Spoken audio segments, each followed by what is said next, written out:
আজকে অনেক দিন পর মাৎসন্যায় কথাটা জানেন তো মনে পড়ে গেল।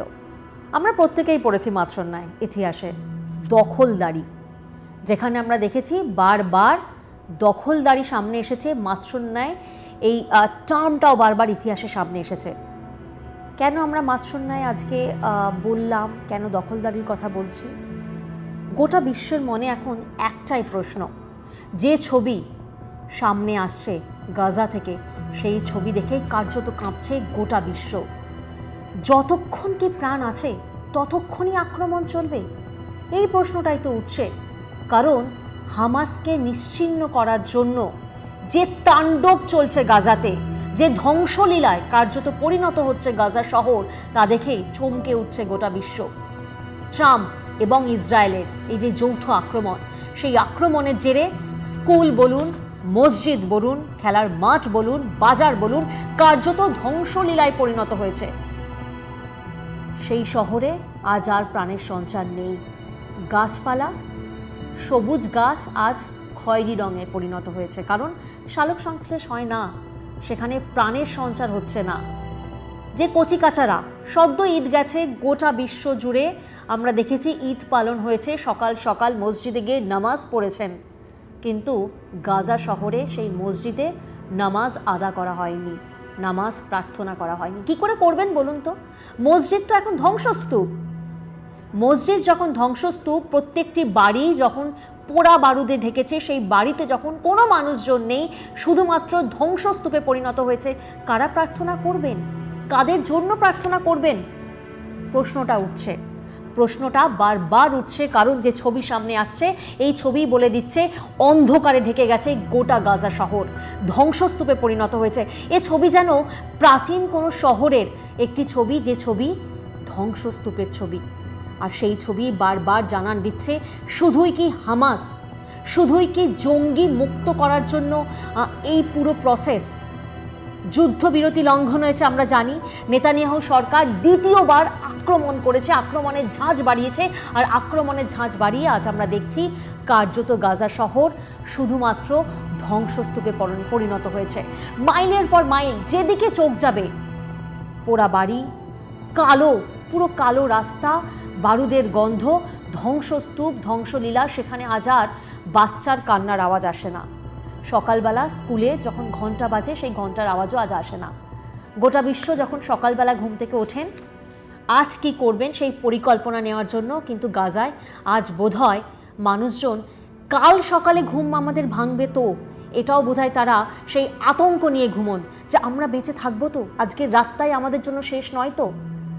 50,000 মানুষ মারা গেছেন এই হামলায়, কিন্তু জানেন, চমকে উঠবেন, ইসরায়েল বাহিনী আইডিএফ তারা দাবি করছেন যে 50,000 মানুষের মধ্যে 20,000 জন নাকি হামাসেরই জঙ্গিরা রয়েছে।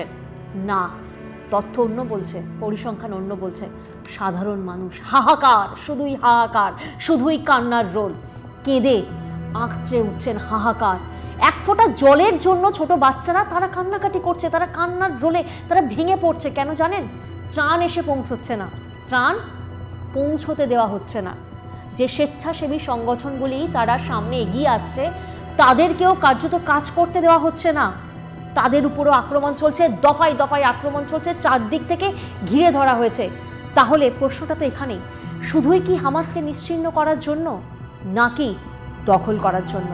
শুরুতেই বললাম মাৎসন্যায়, এই জন্যই বলছি, আবারও বলবো, দখলই কি আসল তাহলে টার্গেট? ওই যে বলা হয় না, কাহি পে নিগাহে তো কাহি পে নিশানা। তাহলে কি হামাসকে সামনে রেখে, অর্থাৎ জঙ্গি মুক্ত করা হবে, এটাই কি সামনে রেখে, সেই বার্তা গোটা বিশ্বের সামনে রেখে আসলে কি প্যালেস্টাইন ভূখণ্ড দখলের কোনো পরিকল্পনা, কোনো প্ল্যানিং হতেও পারে? প্রশ্ন আমাদের নয়, প্রশ্ন গোটা বিশ্বের। যে ছবি সামনে আসছে, সেই ছবি দেখেই এই প্রশ্ন সামনে উঠছে, আর আপনারা চমকে উঠবেন। একটা ভিডিও সামনে এসেছে, এই যে এত মানুষ রোজ রোজ মারা যাচ্ছেন, তাদের উদ্ধার করার জন্য অ্যাম্বুলেন্স যাচ্ছে রাতের অন্ধকারে, রাতের বুক চিরে যখন অ্যাম্বুলেন্স এগোচ্ছে, দমকল বাহিনী এগোচ্ছে, তখনও তাদের রেহাই দেওয়া হয়নি, তাদের উপরে চলেছে আক্রমণ। অর্থাৎ যারা উদ্ধারকারী দল, তাদেরকে পর্যন্ত আক্রমণ করা হয়েছে, 15 জন মারা গেছেন। ভাবতে পারেন? ইসরায়েল বাহিনীর বক্তব্য সামনে এসেছে, তারা বলছে তারা নাকি জানতেন না, অ্যাম্বুলেন্সে নাকি কোনো সাইন ছিল না, দমকল বাহিনীতে নাকি কোনো সাইন ছিল না। আচ্ছা, গোটা বিশ্ব তো এই দাবিটা কার্যত মেনে নিতেন, কিন্তু খেলাটা একটু ঘুরে গেছে। যারা মারা গেছেন না, তাদের একটা ভিডিও সোশ্যাল সাইটে এসেছে, আর সেখানে কার্যত স্পষ্ট অ্যাম্বুলেন্সে সাইন ছিল, ফ্ল্যাশ লাইট জ্বলছিল, দমকল বাহিনীর ফ্ল্যাশ লাইট জ্বলছিল। অর্থাৎ ইসরায়েল বাহিনীর আইডিএফ যে দাবি করছে, সেই দাবি কার্যত নস্যাৎ করছে এই ভিডিও। দাবি নস্যাৎ করছে এই ভিডিও, কারণ ভিডিওতে তো কার্যত স্পষ্ট যে তার মানে যারা উদ্ধার করতে যাচ্ছেন তাদেরকেও টার্গেট করা হচ্ছে। কেন তাদের টার্গেট করা হচ্ছে? তাহলে কি চাই না ইসরায়েল বাহিনী যে কোনো প্রাণের সঞ্চার সেখানে থাকুক, কোনো প্যালেস্টাইনি সেখানে থাকুক, কোনো প্যালেস্টাইনি শিশুরা সেখানে থাকুক? কারণ শিশুরাই তো আগামীর ভবিষ্যৎ, শিশুরাই তো আগামী প্রজন্মকে পথ দেখাবে, কিভাবে তাদের পিতৃপুরুষকে, কিভাবে তাদের বাবা মা বা তাদের পরিবারকে কিভাবে কার্যত মেরে ফেলা হয়েছিল। তাই বেছে বেছে শিশুদেরও টার্গেট করা হচ্ছে।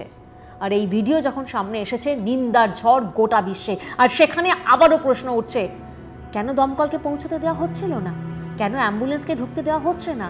কেন 15 জন এভাবে মারা গেলেন? তার মানে কি চায় না ইসরায়েল বাহিনী যে কোনো মানুষ সেখানে সুস্থ হয়ে উঠুন এবং প্যালেস্টাইনে থাকুন?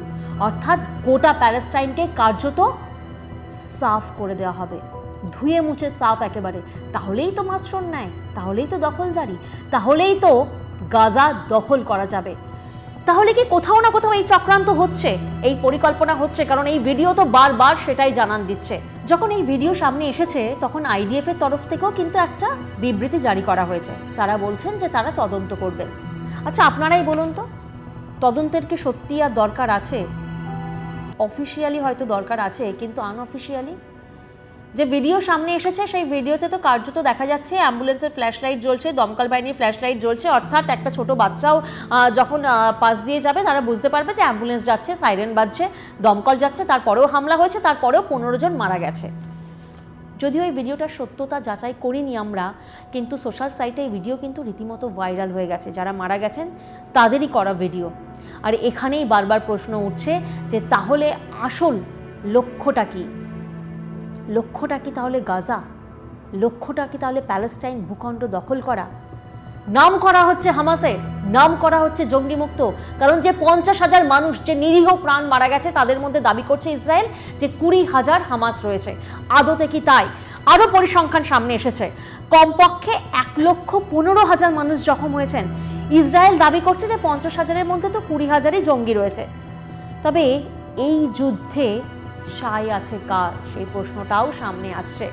নবনির্বাচিত মার্কিন প্রেসিডেন্ট ডোনাল্ড ট্রাম্প, তিনি যখন আসনে বসেন, তিনি যখন চেয়ারে বসেন, তারপরই আমরা দেখেছি আক্রমণের ঝাঁজ বেড়েছে। তারপরই আমরা দেখি যুদ্ধবিরতি লঙ্ঘন করে নেতানিয়াহু সরকার, আর তারপর দফায় দফায় আক্রমণ, কার্যত নিশ্চিহ্ন করে দেওয়া হচ্ছে গাজাকে। কি দোষ সাধারণ মানুষের? কি দোষ সেই ছোট ছোট কচি কাচাদের যারা ঈদ পালন করতে পারেনি? কি দোষ তাদের পরিবারের? আমরা জানি না, গোটা বিশ্বও জানে না। গোটা বিশ্ব সেই প্রশ্নটাই এই মুহূর্তে করছে। আর এই প্রশ্নটা দিয়েই আমরা শেষ করছি আজকের ভিডিও।